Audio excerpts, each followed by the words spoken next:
आजकल जो समय चल रहा है, मैं ज्यादातर उन्हीं टॉपिक्स को लेके लिखता हूँ। तो एक संवाद है दो लोगों के बीच में, मैं वही कन्वर्सेशन को बताऊंगा जो मेरे मन के अंदर है, और वो मैं आप सबके सामने बताने वाला हूँ।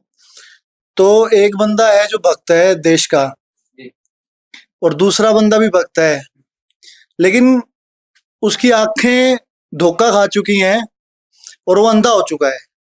तो वो अंधभक्त है। तो ये एक अच्छा तरीका है बताने का, सीधा अंधभक्त कहना से। तो मैंने इस जरिए से बताया। तो एक अंधभक्त और एक देशभक्त के बारे में एक संवाद है। तो बोलते हैं कि सुप्रीम लीडर तो अभी नहीं बने, वो बन सकते हैं लेकिन आने वाले टाइम में। तो जो हमारे मंत्री है, प्रधानमंत्री, प्रधान सेवक है, देखो उन्होंने इतना काम किया है, इतना फायदा करवा दिया था।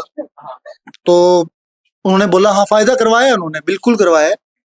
दो अतापी और वतापी हैं, अंबानी और अदानी, उनका ही फायदा करवाया उन्होंने। तो वो बहुत अमीर हो गए हैं, हमने देखा कि वो बहुत अमीर हुए।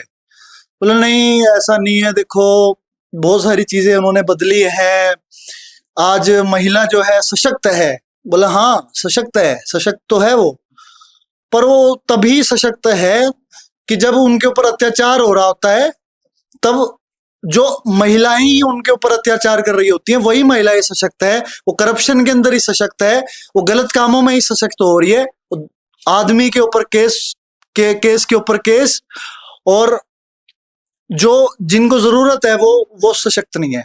तो बोला नहीं, आप समझोगे नहीं, क्योंकि आपके अंदर आप जो है वो पाकिस्तान चले जाओ, आप इस देश में रहने वाले लायक नहीं हो, आप घटिया हो। आपको समझ में नहीं आ रही कि मोदी जी ने हमारे देश को बचा लिया, हम खतरे में थे, एक समुदाय है वो खतरे में है। बोला हाँ, खतरे में तो वो तुमसे ही है। पहली बात कि जैसे वो हरिशंकर परसाई की एक बुक है, उसके अंदर वो बस के सफर को बयां करते हैं। तो वो बोलते हैं कि शीशे, ये कांच जो है वो गिरे हुए थे, उसके खिड़की के कांच गिरे हुए थे, और जो कुछ ही बचे हुए थे, जो कांच थे वो कुछ ही बचे हुए थे, और जो बचे हुए थे उनसे हमको बचना था। तो वैसी सिचुएशन क्रिएट हो रही है। और इस बात को समझना होगा कि जिस राह पे तुम चल रहे हो ना, वो तबाही की और विनाश की राह है। एक दिन इतनी लाशें होंगी, एक दिन सिविल वॉर हो जाएगा, भूखमरी आ जाएगी, लेकिन ये जो तुम्हारी भूख है ना सत्ता की, वो खत्म नहीं होगी। और मेरे को शर्म आती है कि मैं ये बात मुझे बतानी पड़ रही है कि तुम इतने अंधे हो चुके हो, जो तुम्हारी आंखें हैं इतनी चौंधिया चुकी हैं इस अपने सुप्रीम लीडर की रोशनी से, कि तुम्हें अब कुछ दिखाई नहीं दे रहा। बोल रहे कि दिखाई मुझे दे रहा है, देखो बात ये है। तो वो मतलब उसी लहजे में बात कर रहा है बार बार। देखो मतलब आप जो कह रहे हो वो सही है, लेकिन जो मैं कह रहा हूँ उसको भी सुनो। तो वो खुद भी बकवास ही कर रहा है, मतलब वो बताने की कोशिश कर रहा है कि मैं ही सही हूँ, मतलब आप सही हो लेकिन मैं ज्यादा सही हूँ, मेरी बकवास ज्यादा रिलेवेंट है। विपक्षी घोषित कर दिया, कांग्रेसी घोषित कर दिया। तो लोगों को इस बात में ये समझ नहीं आती कि जो देशभक्त होता है वो किसी पार्टी को फॉलो नहीं करता, वो सिर्फ एक आइडिया को फॉलो करता है। वो सिर्फ उन लोगों को फॉलो करता है जो इस देश को बदलने की शक्ति रखते हैं, जिनमें वो ताकत है, जो उस आइडिया को प्रोटेक्ट करे, जो डेमोक्रेसी को प्रोटेक्ट करे।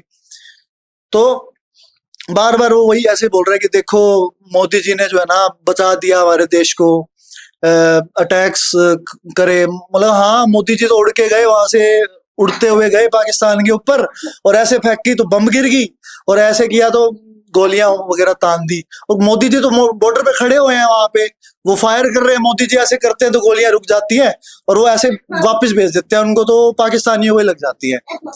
जबकि बात असल में ये थी, जब ऑपरेशन सिंदूर हुआ उस समय की बात है कि कश्मीर में सिविलियंस के ऊपर लोगों को गोली मारी गई, और किसी भी न्यूज़पेपर ने वो नहीं दिखाया।